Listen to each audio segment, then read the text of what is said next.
네, 공간대여에 아까 전에 에어비앤비하고 단기 임대, 그리고 스터디 카페나, 그리고 무인으로 운영됐던 것들도 많죠. 그러니까 무인 아이스크림, 뭐 문방구, 아니면 뭐 요즘에 또 다른 분야도 많이 나더라고요. 그러니까 뭐 건어물, 아니면 과일도 나오고요. 무인 과일 그 지점도 있거든요. 그런 것도 있고요. 그리고 아까 파티룸에 대해서 얘기했는데, 파티룸이, 그러니까 일반 사람들은 잘 모르지만 파티룸 안에서도 분야가 굉장히 많습니다.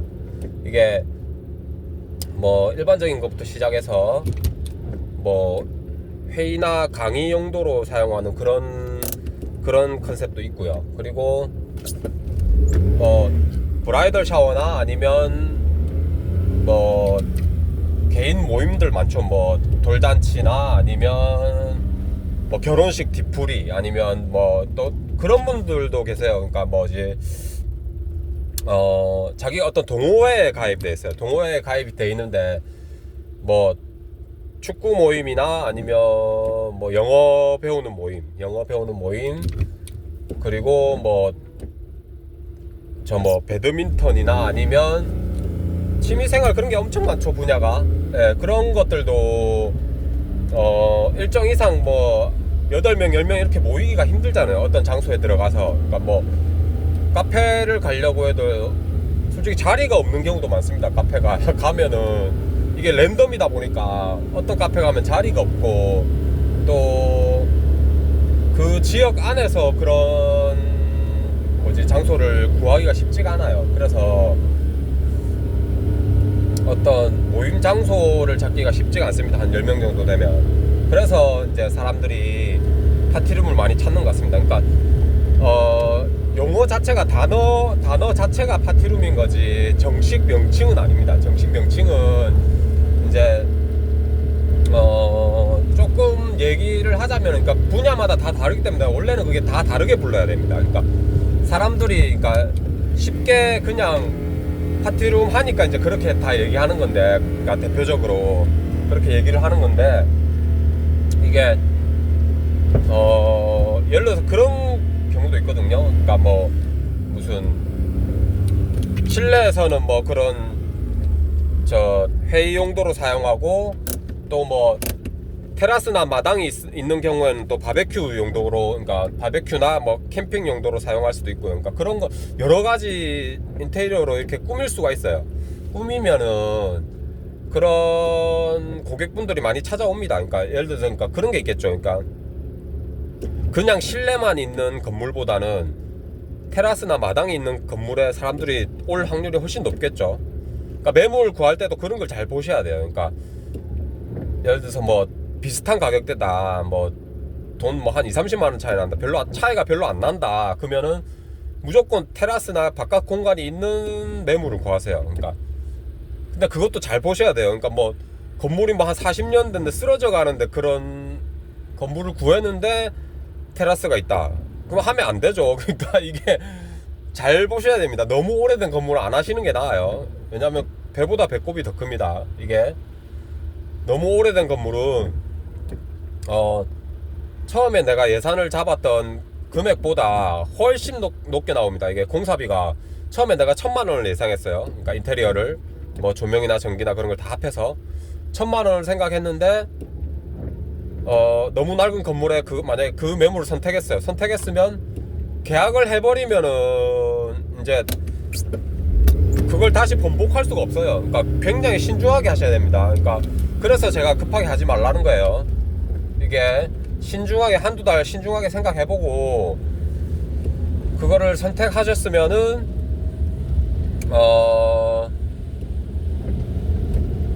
그 매물을 선택하고 나서 이제 공사 일정을 잡을 거 아니에요. 일정을 잡을 때 공사 비용이 최소한으로 이렇게 적게 들게 그렇게 운행을 하셔야 돼요. 그러니까 근데 그것도 참 이게 어려운 게 뭐냐면은, 초보자분들이, 그러니까 내가 뭐 이 사업을 안 해봤다, 이쪽 분야에 한 개도 모른다, 이런 분들도 많잖아요, 솔직히. 그러니까 소자본으로 할 수 있는 게 좀 한정적이에요. 그러니까 뭐 예를 들어서 뭐 내가 뭐 1,000만 원이 있다. 1,000만 원이 있으면은 창업 자체가, 그러니까 창업을 한다고 얘기하기 좀 그렇죠. 그러니까 예를 들어서 뭐 치킨집이나 피자집 그런 것도 최소 뭐 한 5천만 원 넘게 드니까요, 그죠?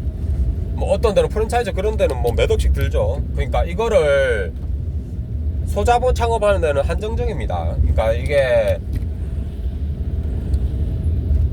그리고 파티룸도 있고, 그리고 이제 팝업 스토어 그런 것도 있어요. 팝업 스토어가 뭐냐면, 그러니까 어떤 기업이나 이제 제품 등을 홍보하기 위해서 그런 매장을 여는 건데, 이제 좀 그것도 종류가 많이 있어요. 그러니까 어떤 거냐면은 매장을 열어서 이제 일정 기간만 홍보하는 그런 회사도 있고요. 그러니까 예를 들어서 뭐 한 3달, 5달 이렇게 해가지고 일정 기간만 하는 그런 회사들도 있고요. 아니면 뭐 이렇게 몇 년 해가지고 계속 그렇게 하시는 데도 있습니다. 그러니까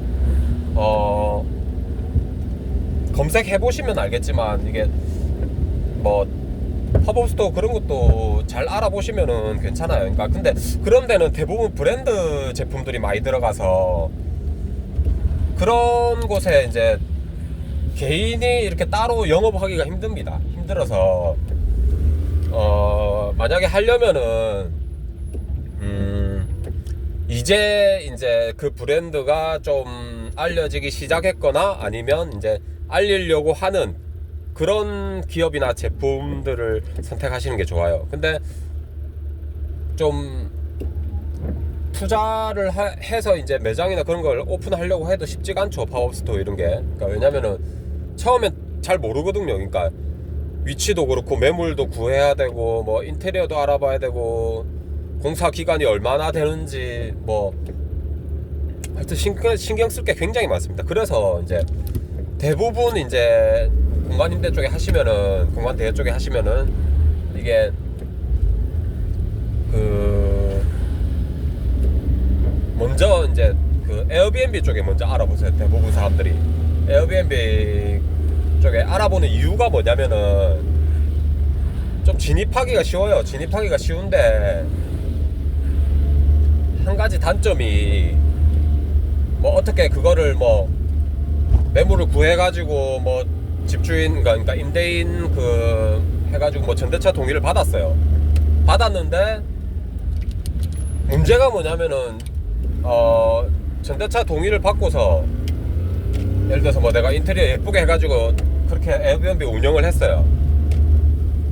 근데 어떤 저 고객이 숙박 뭐 한 일주일 하면서 이제 일주일 하고 마지막 날에 뭐 이렇게 친구들하고 놀면서 뭐 완전 뭐 벽에 뭐 케찹 뿌리고 뭐 술 엉망대고 토하고 이러면은 그렇게 하는 사람들도 있습니다, 솔직히. 그러니까 왜냐면 자기 집이 아니니까, 숙소니까 그렇게 하는 손님들도 있어요, 고객이. 그러면은 그 에어비앤비를 책임지고 있는, 운영하고 있는 그 사람이 모든 걸 책임져야 됩니다. 그러니까 이게 뭐랄까 단순히 그렇게 쉽게 볼 그게 아닙니다. 이게 그렇게 이제 뭐 손해를 볼 그런 상황이 생기면은 물론 주인하고 저 임대인하고 잘 상의를 해야겠지만, 그거는 솔직히 그러니까 그렇게 되면 100% 다 변상을 해줘야 돼요. 집주인한테 다 변상을 해줘야 되고, 왜냐면 집주인도 공짜로 뭐 이렇게 그렇게 하는 게 아니잖아요. 운영을 하는 게 아니잖아요. 그러니까 그래서 제가 말씀드리는 게, 혹시나 이제 자본금이 좀 있는 분들은 웬만하면 월세로 운영을 하지 마세요. 월세로 운영을 하면 전대차 동의도 받아야 되고요. 근데 문제는 전대차 동의를 받는 것도 쉽지가 않습니다. 몇 번이나 찾아가야 되고, 한 번에 해주는 집주인들 잘 없어요. 몇 번 찾아가야 되고, 또 막 내가 아쉬운 소리 해야 되고, 그리고 아까 제가 얘기 드린 것처럼 뭔가 상황이 그렇게 잘못돼 버리면은 예를 들어서 내가 월세를 뭐 50만원 내고 있어요. 뭐 1000만원에 50만원짜리 그런 매물을 운영하고 있는데 50만원을 월세를 내잖아요. 근데 만약에 뭐 벽지나 장판 그런 게 훼손됐다, 가구 그런 게 훼손됐다, 그러면은 뭐 300만원 400만원 그렇게 집주인한테 줘야 될 수도 있습니다. 변상을 해야 될 수도 있어요. 그러니까 이게 50만원 월세 내자고 좀 뭐 돈 100만원 벌어보자고 그렇게 운영하는 건데, 그렇게 뭐지 피해 금액이 많으면은 운영할 맛이 안 납니다. 그러니까 이것도 에어비앤비도 잘 알아보셔야 돼요. 그리고 한 가지 유의할 점이, 에어비앤비는 그 숙소에 에어비앤비 담당하는 운영자가 있어야 됩니다. 그게 최대 단점이에요. 그러니까 운영자가 거기에 거주를 해야 돼요. 거주를. 지금 현재는 이제 거주를 안 하고 그렇게 운영하는 사람도 많거든요. 근데 솔직히 다 그 불법이에요. 불법이고, 그게 나중에는 뭐 한두 달은 괜찮겠죠. 한두 달은 괜찮은데 그게 다 언젠가는 불법으로 다 걸립니다. 지금 그게 그쪽 관련해서 엄청나게 지금 단속이 심해요. 그러니까 다 불법이기 때문에. 그러니까 뭐지, 합법적인 숙소에 사업자 내고 숙소를 운영하는 게 아니잖아요. 그러니까 그게 다 불법이라서. 그래서 제가 아까 얘기 드린 게 뭐냐면은, 웬만하면 사업자를 먼저 내세요, 그냥. 그러니까 이렇든 저렇든 간에 사업자는 어차피 내야 됩니다, 나중에. 왜 그러냐면은 뭐 세금 문제도 있고 다른 뭐 기타 하여튼 여러 가지 굉장히 문제가 복잡해집니다, 사업자를 안 내고 하면. 그리고 사업자를 내시고 운영을 하시고, 그리고 공간 대여 쪽에 좀 하시고 싶으신 분들은 좀 여러 가지 알아보고 하세요. 알아보고. 왜냐면은 이게 별로 이렇게 검색이나 그런 거 별로 안 해보시고 그냥 하시는 분도 계세요. 이게 쉽게 볼 그게 아닌데, 이게 너무 좀 그냥 뭐 이렇게 저 붕어빵 장사처럼 뭐 이렇게 밀가루 붓고 뭐 그거를 뭐 해서 뭐 금방 되고 뭐 이렇게 아니죠. 뒤집고 금방. 그러니까 이게 어떻게 보면 하나의 사업입니다. 사업 분야이기 때문에 자기가 하는 일에서 책임을 질 줄 알아야 됩니다. 책임을 질 줄 알아야 되고, 만약에 내가 공간 대여 분야 중에 뭔가 하나를 해보고 싶다, 그 분야를 먼저 한 개 선택해 보세요. 그러니까 잘 모르겠으면 이건 어떻지 저건 어떻지 하면서 한번 좀 물어보세요. 그러니까 주변에나 아니면 인터넷이나 아니면 제일 좋은 건 직접 그 공간 안에 에어비앤비든 파티룸이든 그 운영하시는 분은 공간 안에 한번 가보는 게 제일 좋습니다. 그러니까 이건 어떻지 저건 어떻지, 또 기회가 되면 거기에 한번 가서 운영하시는 분한테 한번 물어보는 거 좋고요.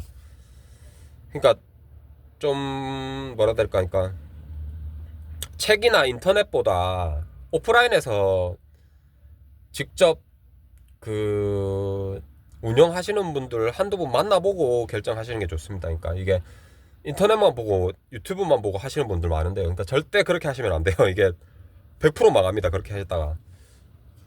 그리고 저도 이렇게 몇 번 이렇게 도와드리고 있는데, 이게 오픈하는 게 쉽지가 않습니다. 왜냐면은 그냥 돈만 있는다고 되는 게 아니에요. 그러니까 신경 쓸 게 굉장히 많아요. 저도 지금 파티룸 지금 운영하고 있는데, 이게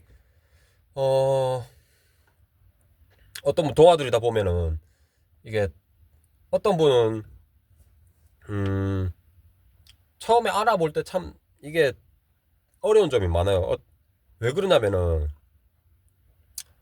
매물 구하기가 굉장히 어렵습니다. 그러니까 위치도 봐야 되고, 위치도 봐야 되고요. 위치도 봐야 되고, 인테리어도 봐야죠. 인테리어도 봐야 되고, 설비, 전기 뭐 그런 것도 다 봐야 되고요. 그리고 그 건물 밖으로 나와서 어떤 외부 환경이나 뭐 환기가 잘 되는가, 어떤 식으로 배관이 나 있는가, 이런 것도 다 보셔야 됩니다. 보시고, 그리고 이왕이면 좀 주차하기 쉬운 곳, 고객이 왔을 때 주차하기 쉽고, 그리고 지하철이나 버스가 좀 다니는 곳을 하셔야겠죠. 당연히 상가다 보니까 접근성이 굉장히 중요합니다. 접근성이 좋은 곳에 하셔야 됩니다.